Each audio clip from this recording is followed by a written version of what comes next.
Morning, good morning. My name is Sean. This is Ask a Traffic Cop. That is Scott Marshall. And we're here talking about traffic safety, traffic learning, cars and trucks and Traffic stuff. stuff. I like that. Stuff. It's not Friday, it's Thursday. We're doing something a little different. Yeah. So you're in the right place. And Do not before we, adjust your watch. Yeah. that's right, we could be causing all sorts of waves here of people changing the day. There must be something wrong because you're always here on Fridays. Yes. Before we get into what we got to get into, I want to bring up something. It's that obligatory message. That's the thing we want to talk about, and it's Vision Zero Enforcement Team.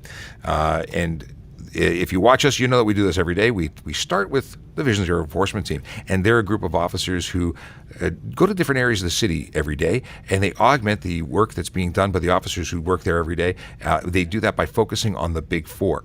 I'll get into that in just a second. Today, they are in 13 Division and 33 Division. If you know where your division is, you're golden. But if you don't know and you want to know, you can use this link. That's bit.ly/div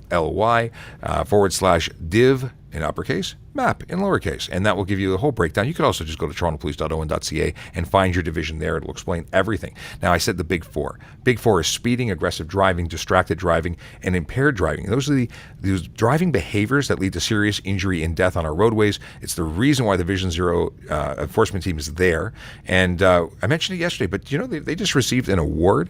They are the CACP, that's the Canadian Chiefs of Police Association, has recognized them for the 2021 National Police Award for Traffic Safety. Maybe we'll run the video at the end, but they have done a fantastic job. They are changing behavior all over the place by way of educating through enforcement, and it's very cool. Now, back to our traffic stuff. We've got some fun stuff to talk about today. I think so. Starting off, we were talking. Well, we have a couple things. So we're going to cover one. We're going to talk about safe loads.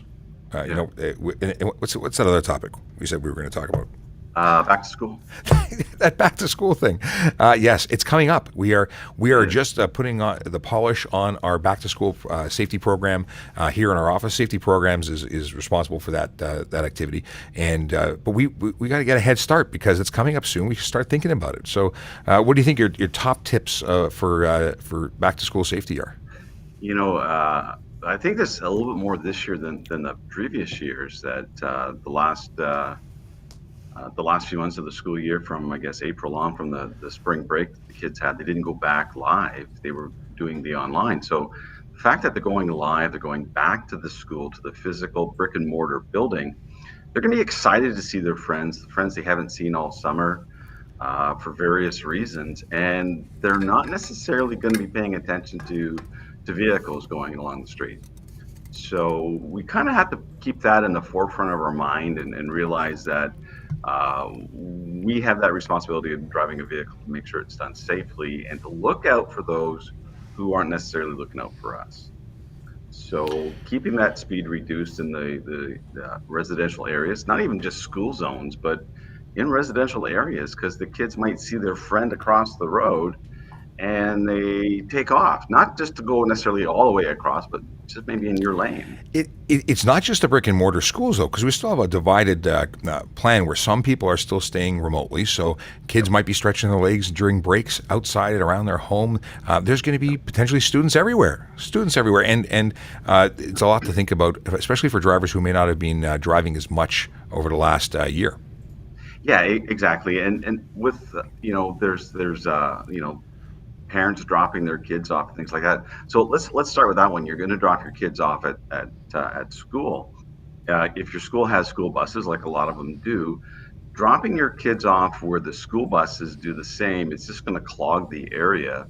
So drop them off down the road, around the corner, somewhere where it's safe for them to get out of your vehicle and to cross the street if they have to, but not enough that's going to clog the area and get too busy.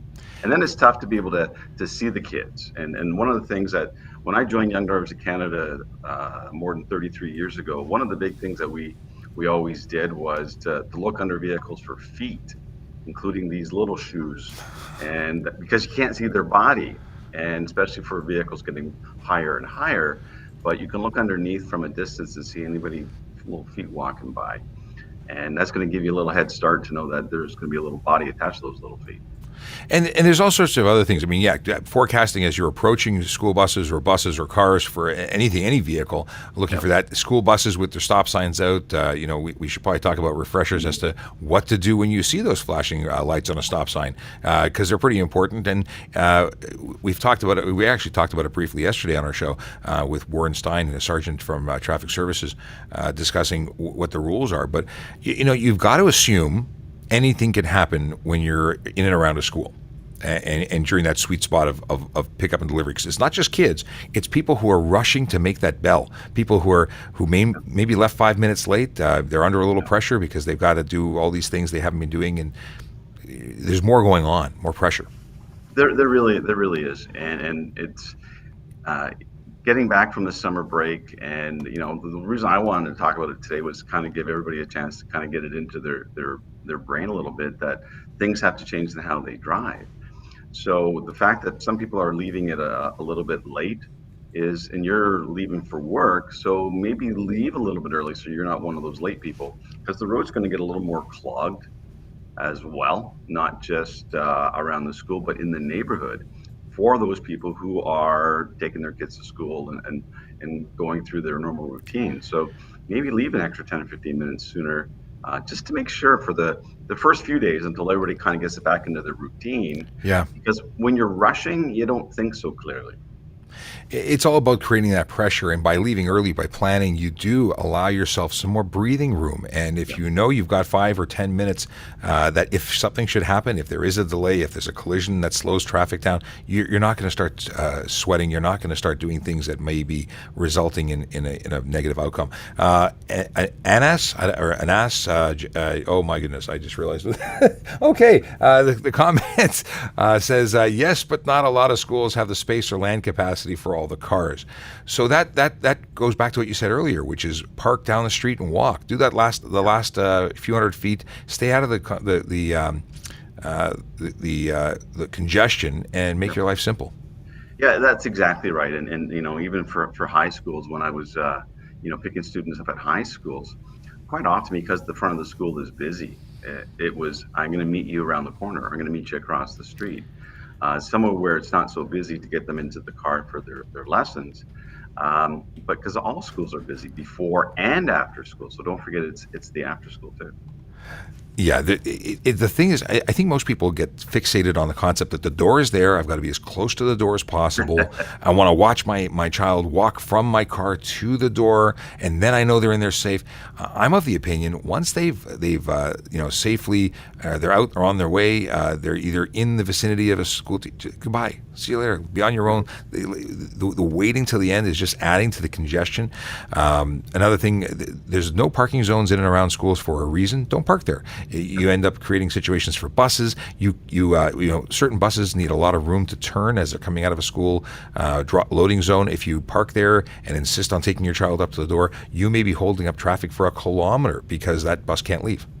That's right. And if your normal route, if you're not dropping your kids off at school and you have nothing to do with that school, but your normal route goes by a school, maybe change your route just for the first few days to give other people a chance to kind of get their bearings straight, and maybe go a slightly different way just to make sure that you can get through and travel safely. Yeah, we just don't want it. It's going to be a bumpy start, no question. It's always a bumpy start, but it will get better. And giving yourself that extra time is going to make your life easy. Tips that I use for myself, but and that I don't know why, but it's not for everybody.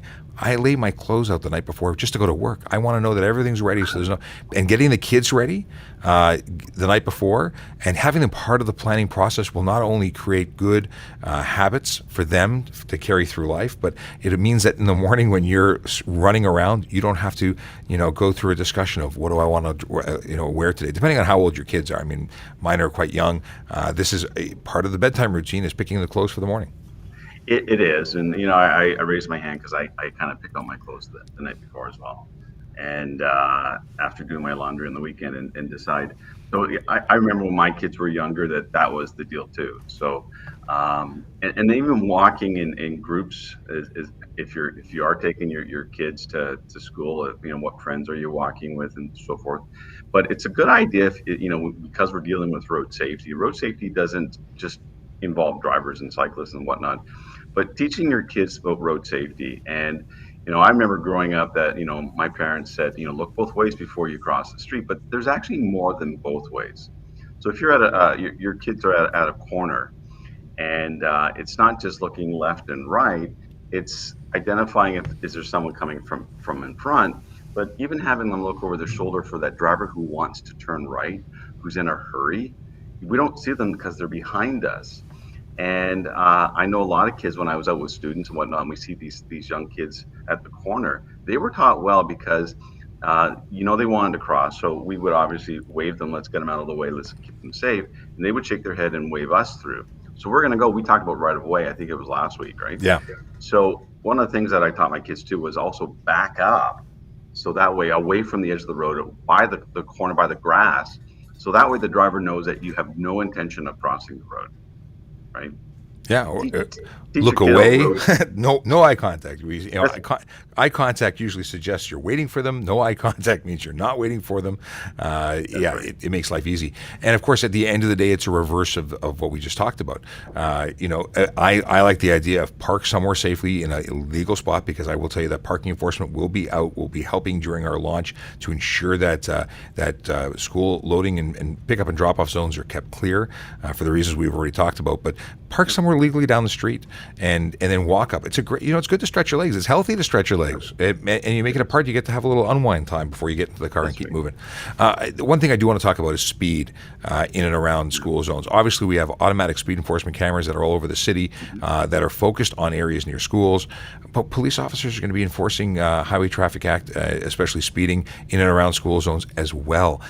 Speed is a huge factor in taking a minor collision and making it a major one. It is a connection to serious injury and death.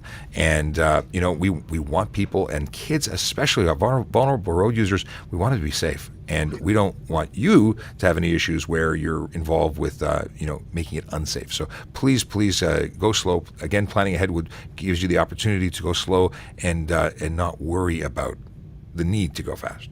That's right. And the lower we go with our speed, if someone is struck, they have a greater chance of survival because your speed is slow.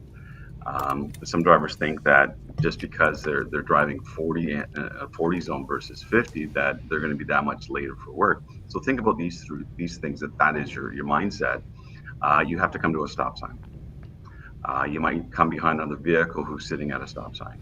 So the fact that you want to go 10 kilometers faster or more, which unfortunately some do believe that, you're just speeding up to where you have to stop, and you're going to be stopped longer. So the fact is that the 40 zone does not slow you down any more than what you really think it does. And then once you get out of the school zone and you're on the main roads and you got traffic lights, there's red lights too. So it really, really doesn't matter as much as you think it does for going slower. And there are going to be some areas that might even be at 30.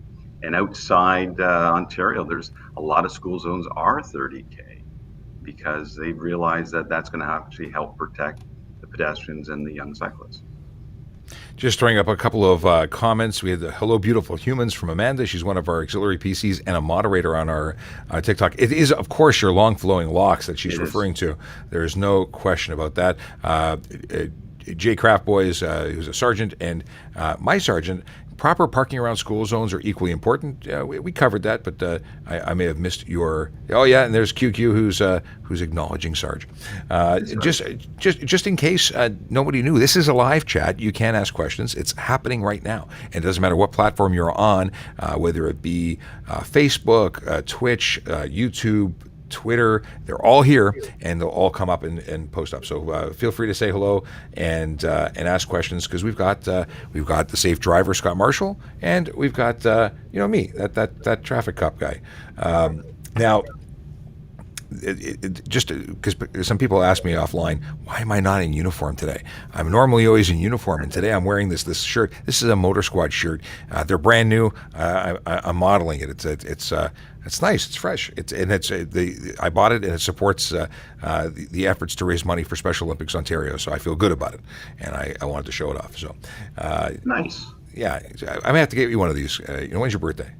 I A had birthday a birthday present. last year, so it's. Oh yeah, okay. So you're covered. I already missed I'm it. So covered for a while. Yeah. missed opportunities.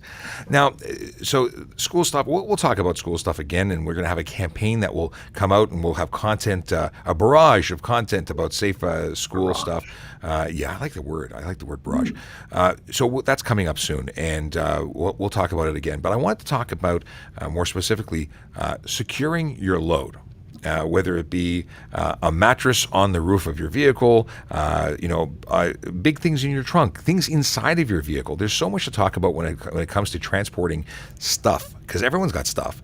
And I'm more often not seeing people doing the wrong thing when it comes to stuff. Yeah, so it's good that you got stuff and you want to move stuff from one place to another place. Let's talk about just your regular G-class vehicle, not even a trailer or truck even. If you're going to pack your SUV, let's say, or minivan with all your stuff to move, make sure you have clear visibility. Having view throughout the back is important, and because your passenger seats have the head restraints, if you put things behind the head restraints, it's not going to create a disadvantage with your view, because the head restraints block your view as it is. So because you can't see through the head restraints, put them there. They're also going to be secured, so they're not going to fly forward. Try, if you can, to keep everything below the top of the back seat. So if you do have to brake an emergency, it's not going to come fly forward and smack you in the back of the head. Right? That's not a good thing. Yeah, I've seen all too many vehicles that look like they're stacked right to the ceiling, whether it be recycling cans or toys or just school stuff and sports equipment. People don't realize that those things can hurt you in the event of a collision. They become dislodged, they hit you, they can do all sorts of damage and just cause more problems. And of course, you could be charged. Yeah, and one of the going for vacation, we could have talked about this in July. Packing up my SUV to go to the cottage, and did the same thing. Yes, I had everything loaded down. Heavy things are on the bottom. You can put things inside things. That reduces the amount of space that you have to use. So a box inside a box type thing. But again, everything was going to be blocked by the seat, and nothing was going to come by and hit myself or passengers. And that's something that we should be considering. Back of a pickup truck, by law, it has to be secured. And twine that you get at Home Depot is not as secure.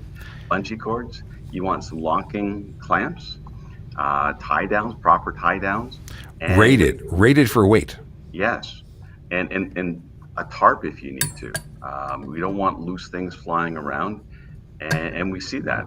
One of the things I was writing an article about securing your load, and on my blog, and one of the things I hear quite a bit on the traffic reports are ladders on the expressway. And if I sold used ladders, I could have a ton of supply. It's amazing. Gravity is not an acceptable mode of securement. It does not work. These things become projectiles launched. It's got to be. There's rules because things have happened, and unfortunately, we see too many injuries and too many situations where the contents of a pickup truck or any kind of vehicle become strewn about the road after a collision, and it doesn't have to be a major collision for something like that to be propelled out of your vehicle. A big bump could have something. Not only do you want to keep your stuff in your vehicle, but you don't want to cause a collision or damage to somebody else's and cause injury and so on. So yeah, straps that are rated.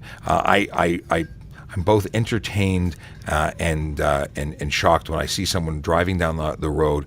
They've got their hand out the window trying to hold on to a mattress that's above them, as they leave a major box store, and they've got their purchase and the hand is above, and that's it. Like, it's to support the little piece of string. No.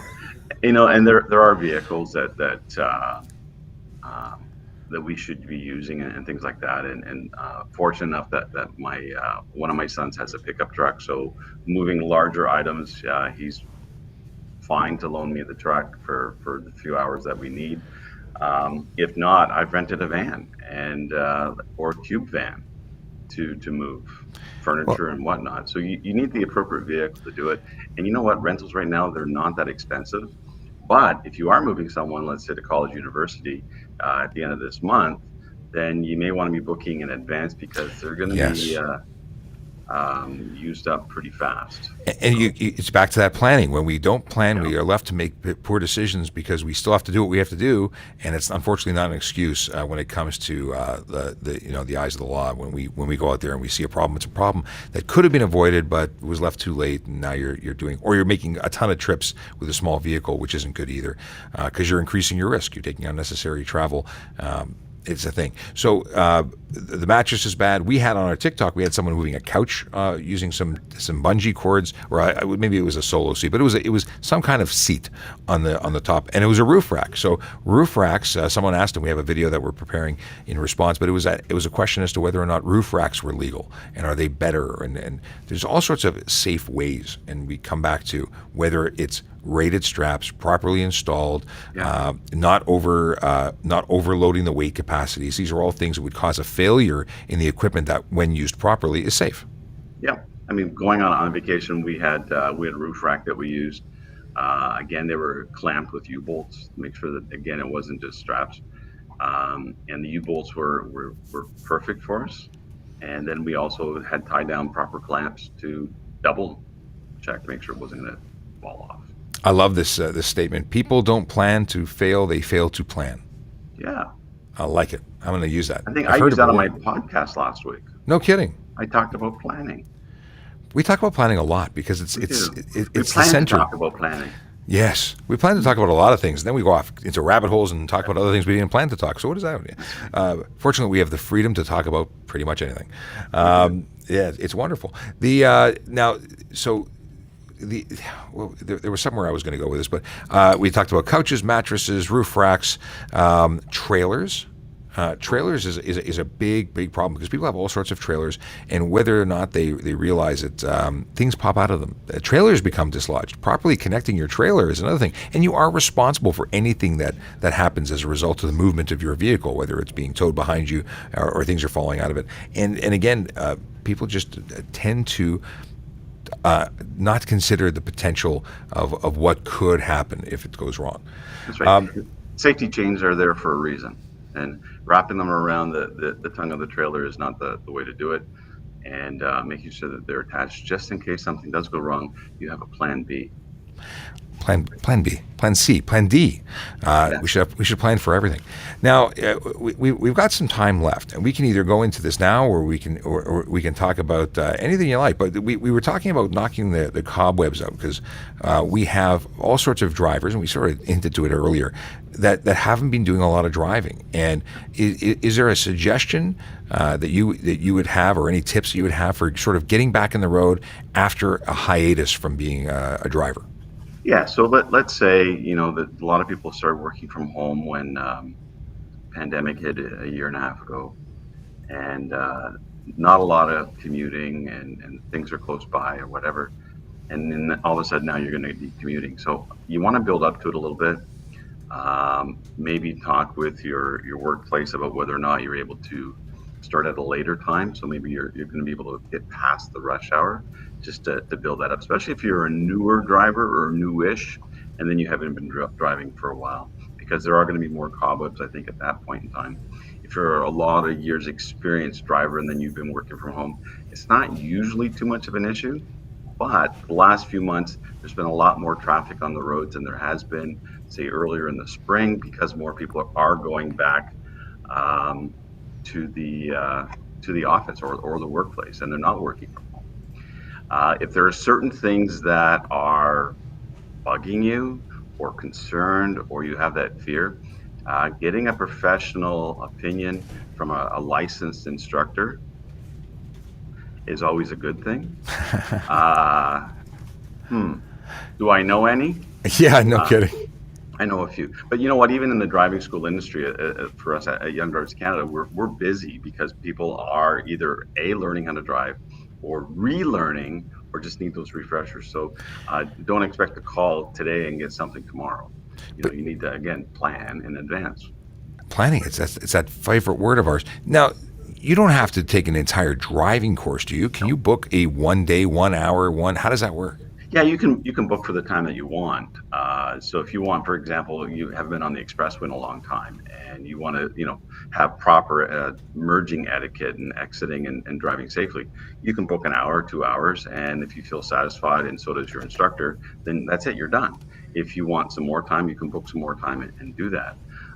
We can help with your route planning too. So going from home to work, and what alternatives do you have? One of my daughters is going to University of Guelph in September, transferred from another university, and so we'll be going over the routes that she can use. And I say plural because it's not just one way. So they live with their driving instructors, but they always get free advice. I like what you just said. And it comes back to circle back to the whole school thing.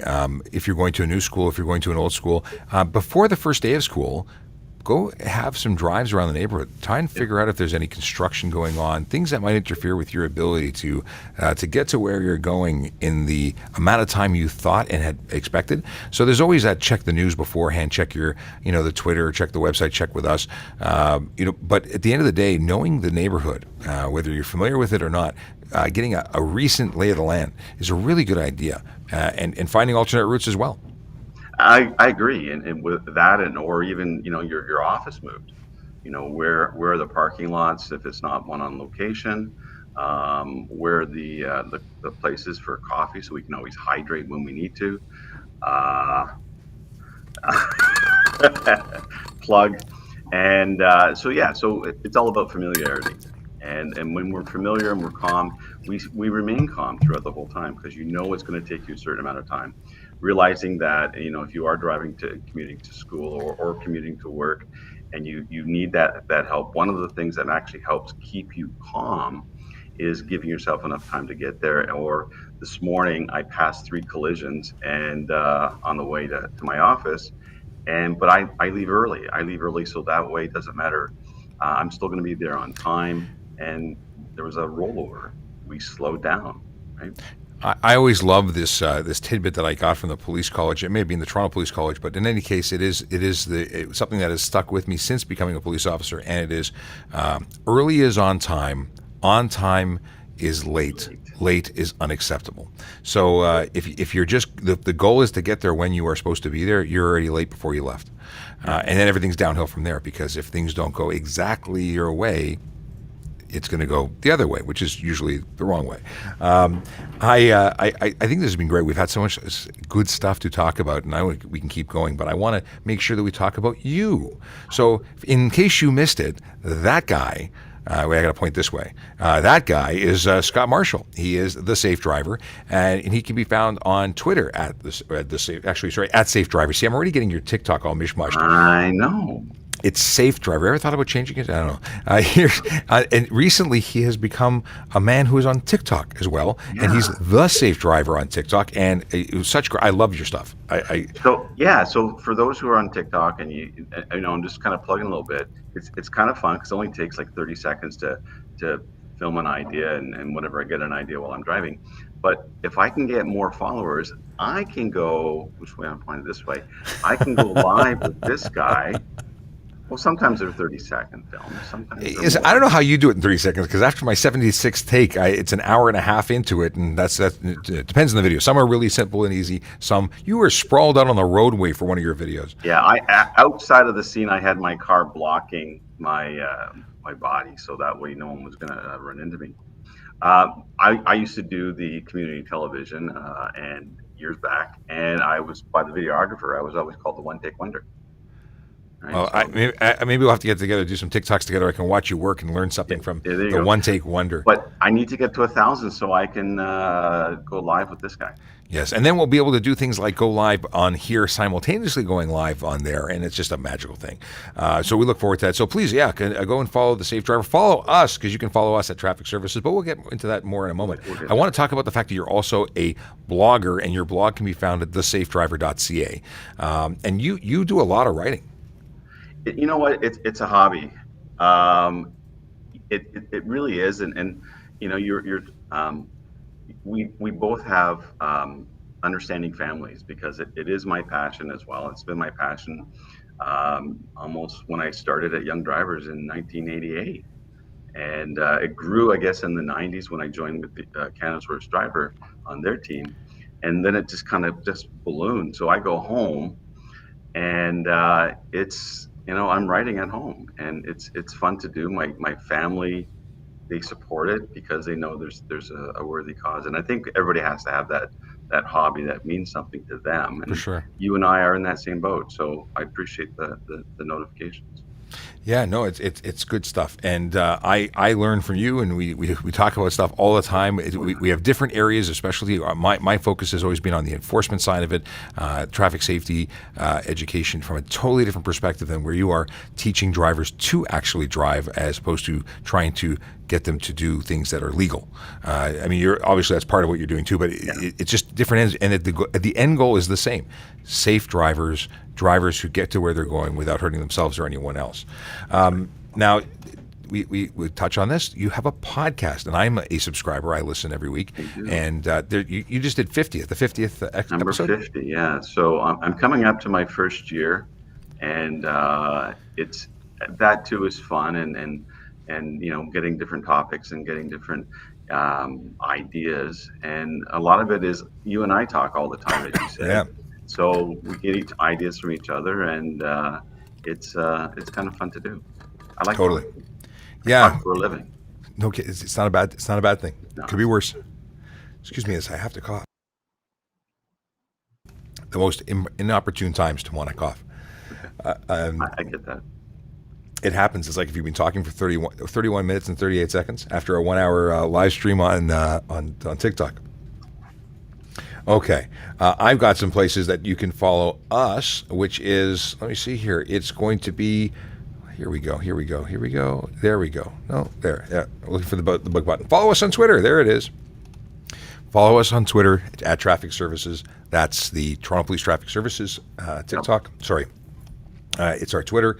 And then you've got us on Instagram, Traffic Services Toronto, where we don't put sandwich pictures, but we do put great content and information. You can get us right here. I say right here, but you could be on any one of a number of platforms, including Scott's. Your stuff's being streamed on your Twitter and your Facebook right now. So we're on even more channels than normal with a new feature that our software is allowing us to utilize. But you can get us on YouTube, at least the Traffic Services Toronto Police page. You can also get us on the place that is fun. I was going to say fun in the sun, but there's no sun where I am right now. I have artificial light, TikTok, and we produce all sorts of content there, and we have a lot of fun with it. We are hopefully going to hit 150,000 followers today. You can help us get to that goal by going and following us on Traffic Services on TikTok. Stuff. Yeah, Wonderful questions being answered. That we have a lot of fun. It's a great community, and speaking of community, we also have a Discord server, and we chit chat there. We have all sorts of. We have over 220 people who are on that came from TikTok, who are now chatting friendly like all day long about traffic stuff and just checking in and saying hello. It's nice. It's nice to have a community to chat with. So that's a Discord server. You can grab the link and invite yourself with our invite code to come continue the conversation. Something I wanted to ask you, and it's completely off topic, and I should have asked you about 30 minutes ago, but we talked about, or you responded to me, a post I did on Twitter a while back on my VoiceOver Cop account, and it was about music and how it influences. What's your favorite song to drive to? Okay, so this is going to be weird. For those who know me, will understand that I like older music. I like classic rock type stuff I remember when I was a kid. But as a driving instructor, we don't have the radio on. And my lessons were very close together from one student to the next. So one student got out, and I drove quite often just 5 minutes to my next student's house. I didn't even turn the radio on. So if I at home and someone gets into my car and the music is playing, they used to comment, "Who else was in your car, Dad?" Because your radio was on. So I don't have a favorite. I'm not a music buff by any shape of the imagination. And I'll even admit to this, so forever is playing Trivial Pursuit. The question was, what color is the Beatles' White Album? I got the question wrong because I mean, I do listen to music, but I just don't really have big favorites. I know That's it's okay. weird. I It's I used to weird. DJ, and I have an association to certain music that when I hear it, I know where I was driving. Like I if I hear Tom Cochrane, "Life is a Highway," I visualize myself making a left turn out of my high school parking lot to go and head home. Like I see it. I can taste it. I do. I mean, Foreigner 4 album. I mean, I had that, cassettes, all this stuff. Boston, all this stuff when I was younger. I was listening to it, Fleetwood Mac, and now, I mean, I'd rather listen to that. So classic rock, but I just don't have a favorite. But I will put it on weekends, actually. Believe it or not. Okay, so you're not against music. I'm not never against music. I enjoy music. I was out for 2 weeks straight, and I had the music playing when I was in the car. But when I commute to and from my office, I have the 680 news because I like the traffic. Well, I will say, first of all, just a shout out to Larry, who's from Ottawa and loves listening. Thanks so much. We appreciate it. Hi, Larry. And then, just because we have a question as I go completely off your answer and interrupt you, TJ Anderson wants to know, what is the speed limit on a residential road with no posted speed limit signage? It is a 2-lane road. Thank you. There's some interesting things. I'm glad you brought this up, TJ, because there's things that are changing. But what's the standard answer from the handbook or the school teaching? So the speed limits in the city are 50 unless otherwise posted. So if there's no other signage, it's going to be that. If there is signage going into the subdivision that it's a 40 zone, then everywhere it's going to be 40 zone. So it depends on where you enter off of main road. And typically once you get off of a main road where it is 50 unless otherwise posted, if the speed limit changes, there's going to be a sign just around the corner. And we have 3 wards in Toronto that just went to a 30-kilometer-an-hour zone. So pay attention to signs. It's a sign when you enter the community, just like when you enter Toronto, there's a big sign that says 50K is the standard unsigned, and then everything, because you passed that sign, is now 50 unless otherwise signed. Yeah, and slower is better. You don't have to do 50. You can do 45. It's allowed. Yeah. I'm just scanning here. Oh, here's a question here. I've been delivering food and parking, I realized, is confusing and challenging on certain roads. Any tips for finding parking, I think is the question. Yeah. I mean, other than, having to walk half a block and things like that, first of all, never using a bike lane ever, because you're not a bike. Unless you are on a bike delivering food, then use a bike lane. But if you're not a bike, then don't drive in the bike lane. But sometimes just stopping, because it's going to be the porch drop. So 20 seconds in a neighboring driveway, right? You're in and out. And they also, there's some permission, especially in Toronto, and I can't speak for other jurisdictions, but stopping in a even in a no parking zone for a momentary unloading of items is not against the rules. You're allowed to do that. You can't go walking down the street and shopping and hanging out. You could get a ticket. But if you are simply walking up, dropping a package, or going to that address, that's generally not an issue. I will say that if we get Aaron Urquhart, who is our resident parking professional, the media relations officer for parking, which falls under our same command, we could get that question answered later. Hey, look at that. Now, TPS_bikecart is the account. It's on Twitter, it's on Instagram, it's on TikTok. I would throw your question there, and not to pawn it off, but your best answer to address this in the city of Toronto is going to be Aaron. Let's see here.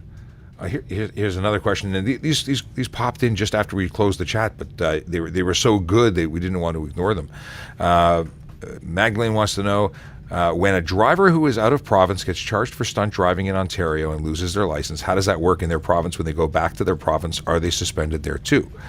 So if you get a suspension, the license is staying with us. You're not getting it back. It's being returned to your ministry. You're going to have to go and pay a reinstatement fee to reapply. And yeah, you're going to be suspended there too. That's the short.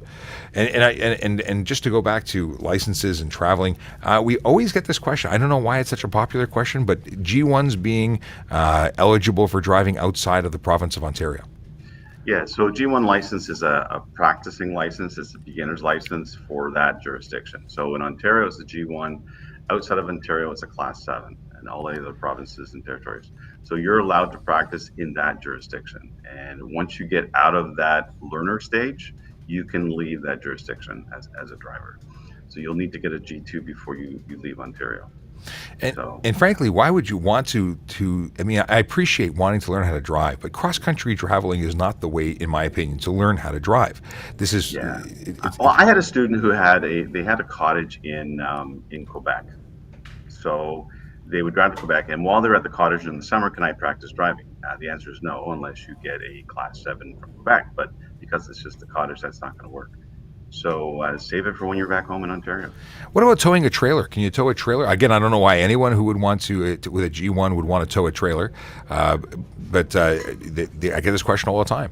Yes, you can, because you're still operating a G-Class vehicle. You're going to have your co-driver beside you who's fully licensed with at least a G with a minimum of 4 years experience. You can tow a trailer, and some will because their family's been towing boats or snowmobiles or things like that forever. And they're just going along, as long as you're following all the other rules and regulations. Would you suggest it though? Do you think it's a good practice? Because the legality is not an issue, but do you think it's a good idea if you're just learning how to drive a car? Would you say let's throw some articulated, trailer on the back and see how you do? If you're just learning, you may want to hold off a little bit. But if you've got to wait 8 months if you take an approved course. So if it's close to your 8 months and you're going up to the cottage and you're not going to be driving the 400 series, whatever, and you're going to get practice driving, and you just happen to be pulling your boat or jet ski or something like that, it's okay if you've had a little bit of practice around home, because backing up a trailer is a little bit different, as some people that we did on Canada's Worst Driver found out the hard way. It's I think that's really it, is when you have to measure or determine whether or not your confidence level is there, if the person that's instructing you is doing well. And let's see here, we got a thank you for Magdalene for the answer for that, or for the previous answer, and we've run out of time. We've run out of time. I'd love to keep talking because people are now, we shut down the room and the really good questions come in. But you know what? Come back on Monday. Sorry, not Monday. I say Monday because I'm used to doing a show 5 days a week. We are actually changing the format, and we're going to be doing, because we're changing our shift pattern. We're going to be working on rotating shifts out of my office coming up soon. So doing a Monday to Friday show is going to be complicated. What we are going to be able to do is maintain a Tuesday, Wednesday, and Thursday episode. So for that reason, we will have 3 shows a week, and it'll be a little different. So if we won't be back tomorrow, we will be back on Tuesday, and we hope to see you there. Of course, we'll be doing our TikTok all the way through, and who knows, maybe we'll get to 1,000 followers for Scott Marshall at The Safe Driver on the TikTok there. I know that guy. That guy, yeah. And if we do that, then we can do our stuff. We can do our stuff on the TikTok on a Monday or a Friday, because we can do that from anywhere. Yeah. Awesome. That's cool. Awesome. I'm leaving that on screen so people can let it absorb. And for everyone else, everyone watching, have a wonderful, wonderful weekend, because we won't be here tomorrow. And we'll see you back here on Tuesday. And be safe. Yes. And share this, because everyone that you know should watch this. That's it. I think so. Yeah. Have a wonderful, wonderful day. Take care, guys.